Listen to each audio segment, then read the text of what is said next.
Okay, I want to take you back, like way back, 2,500 years, for a story about a monk, a breathtakingly beautiful woman, and this epic battle of wills. And yeah, it sounds like ancient history, but what's so wild is how this legend holds this incredible key to understanding one of our biggest modern struggles. Now, I know what you're thinking. A story that's 2,500 years old, helping with phone addiction? Seriously? But think about it for a second. When this story talks about lust, it's not just talking about, physical desire. It's about that relentless pull, that compulsion to get something. And in our world, what is that if not that mindless, endless scroll through social media feeds? So the real question is, can this ancient tale actually teach us how to beat that modern urge? Well, let's find out. All right, so let's dive in. Our story starts in the ancient kingdom of Vaishali, and right at the center of it all is a woman whose name alone was a legend, Amrapali.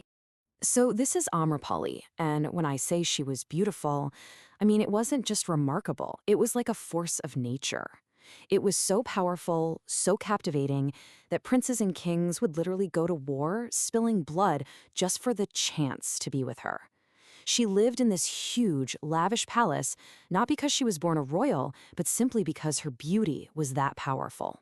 The fighting over her got so intense, so dangerous, that the king finally had to step in. And his solution was, well, it was both clever and incredibly tragic. He declared her Nagar Vadhu, which means the bride of the city. This meant she could never belong to one person. Instead, she became a public treasure, a beautiful object for all the powerful men to share. Sure, she got the palace, the silks, the riches, but the price she paid was her own humanity. So just picture this. Every night, kings, generals, wealthy merchants, they'd all show up at her door. And she had to play the part, right? She'd smile, she'd entertain. And with every single day that passed, she felt less and less like a person. To every single one of them, she was just an object, a source of pleasure. Nobody ever bothered to see the human being behind that famous beauty. Amrapali's life was basically a beautiful cage. But then, one totally ordinary afternoon, a chance encounter on the street was about to change absolutely everything. So Amrapali is on her balcony, and she's watching this procession of Buddhist monks walk by. The moment the crowd spots her, they just erupt, shouting, gawking, treating her like a spectacle. Everyone, that is. Except for one young monk. He was just serene, totally untouched by all the chaos. And when his eyes finally met hers, he didn't see an object. He didn't see a prize. He saw a person. And he just gave her this simple, respectful smile. And in that one moment, he gave her back something she hadn't felt in years, her dignity. You know, that one simple moment of recognition, it moved her so deeply that she did something she'd never done before.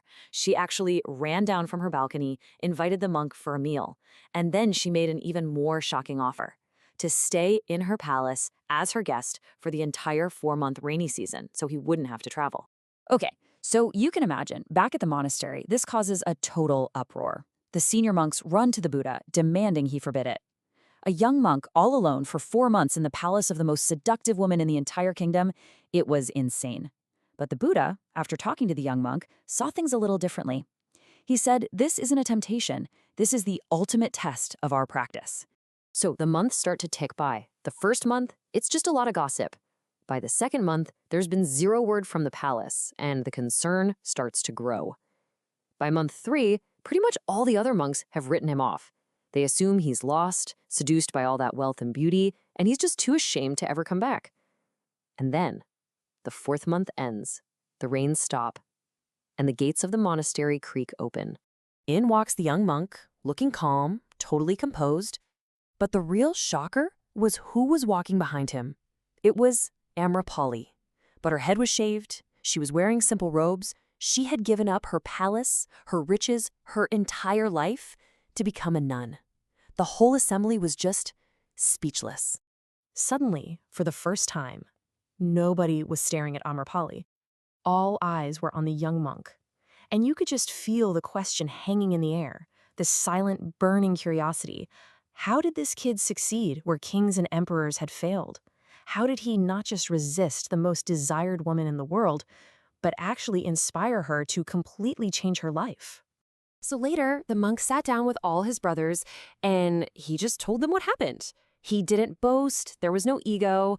He just honestly laid out his 5-step internal process for how he dealt with the struggle, basically giving them a roadmap for how to master desire. So here's what he did. First, he just acknowledged the feeling. When Ermapali was around, his heart would pound. Instead of acting on it or pretending it wasn't happening, he'd just observe it and name it. My heart is racing. Second, he realized he couldn't suppress it. The more he told himself, I'm a monk, I can't feel this, the stronger the thoughts came roaring back. Third, he redirected that energy. Instead of fighting it, he'd focus on his breath. Or he'd get up and just clean his room, channeling all that intensity into a simple, useful task.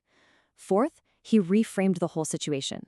He made a conscious choice to stop seeing an object of beauty and to start seeing a human being. He listened to her story, he saw her pain, and that desire slowly started to turn into compassion. And finally, number 5, he gave that energy a purpose. It wasn't a fire of lust anymore, it became fuel for a new mission, to help her and to help others find peace. And here's where it gets really amazing. This 2,500-year-old story isn't just some old parable. It is a super practical guide that aligns perfectly with modern scientific research on self-control. In fact, the monk's 5 steps are basically a perfect case study for the principles that Daniel Goleman laid out in his groundbreaking work on emotional intelligence. It's like the wisdom was there the whole time. We just came up with a new vocabulary for it. Let's just break this down. The monk's first step, acknowledge, that's what Goleman calls self-awareness. And we know from modern psychology that just labeling an emotion literally reduces its power over you. His second step, don't suppress. Well, that's the core of emotional regulation. Trying to bury a feeling is like trying to hold a beach ball underwater. It's always going to pop back up, and with even more force. Redirecting energy is a classic technique. Reframing is exactly what the monk did when he shifted his whole perspective from beautiful woman to suffering person. And finally, giving it a purpose, well, that's the absolute peak of emotional mastery, turning that inner chaos into fuel for something bigger than yourself. So the crucial point here is this. The goal was never to extinguish the fire of desire. It was to learn how to tend to that fire, how to transform it, and how to use its heat for a higher purpose. When the Buddha finally spoke to the whole group, he explained that the other monks weren't really afraid of Amrapali. They were afraid of their own hidden desires that she brought to the surface. He taught them that trying to crush these powerful energies only ever leads to you getting burned. The path to wisdom isn't about suppression, it's about transformation. The real victory is never over some temptation out there. It's always over your own inner world. And this brings us right back to that phone in your pocket, that urge to scroll, to check, to escape. That's a powerful energy. The monk's story teaches us that this energy doesn't have to be your master. It can be your fuel. So the final question is this: what fire, what project, what goal, what creative act could you be feeding with all the energy you're currently giving to your distractions?